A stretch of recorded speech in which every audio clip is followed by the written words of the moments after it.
So we're in Psalm 55 today, and the context is the psalmist finds himself in this city filled with violence and oppression and fear, and also, more specifically, he's also been betrayed by one of his closest friends. It's a long psalm, we can't read the whole thing, so we're going to read some chunks and then reflect on those. Psalm 55. Listen to my prayer, O God. Do not ignore my plea. Hear me and answer me. My thoughts trouble me and I'm distraught because of what my enemy is saying, because of the threats of the wicked, for they bring down suffering on me and assail me in their anger. My heart is in anguish within me. The terrors of death have fallen on me.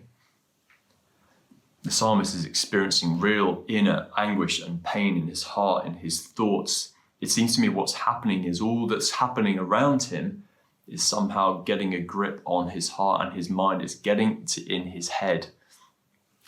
And he almost pictures this fantasy of him running away from all that he's experiencing. Verse 6, oh, that I had the wings of a dove, I'd fly away and be at rest. And he pictures himself in this place of seclusion. And yet it seems to me as we reflect on it, that's not going to sort out what's going on inside his head. Our thought life goes with us wherever we go. And simply withdrawing from the situation, as tempting it is, and we might find ourselves wishing that, imagining that, dreaming about that in our heads when we're going through it. But actually that's not the solution. And he realizes that, and later on in the psalm, he calls on God. We see in verse 16, calls on God. He reminds himself, actually, it's the Lord that saves me. And he uses his imagination, but he uses his imagination to allow God into those dark places in his heart and his mind. In verse 22, cast your cares on the Lord and he will sustain you. Cast your cares on the Lord is an image of throwing the stuff that we're experiencing, throwing all those cares onto the Lord, into his lap, having that conversation, allowing God into those difficult places and coming to him regularly with those things as well. We see in verse 17, evening, morning and noon, coming to God to have those conversations about what we're experiencing. I wonder, do you do that? Do we come to God regularly to just process and discuss with him the stuff that we're feeling, the stuff that maybe is weighing us down?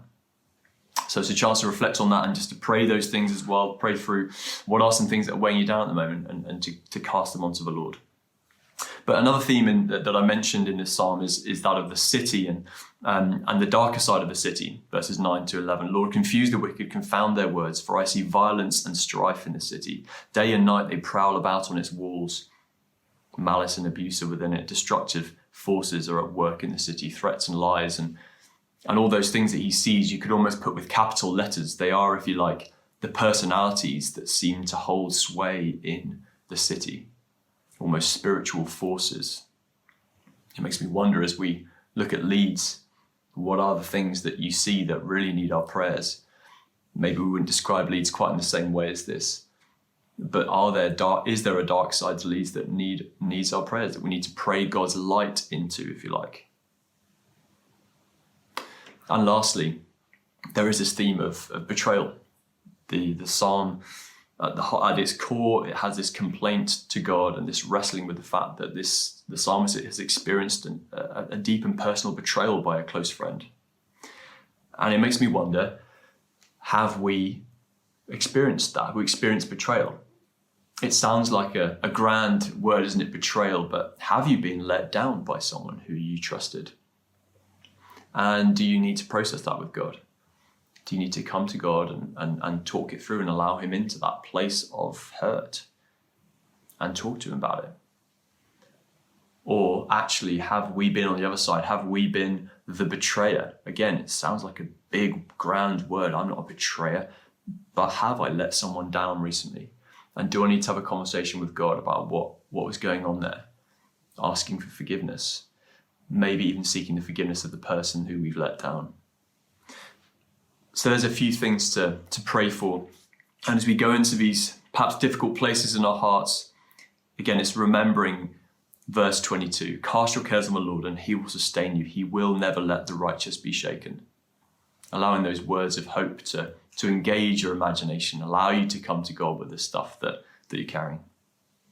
So God bless and enjoy praying, and I'll see you soon.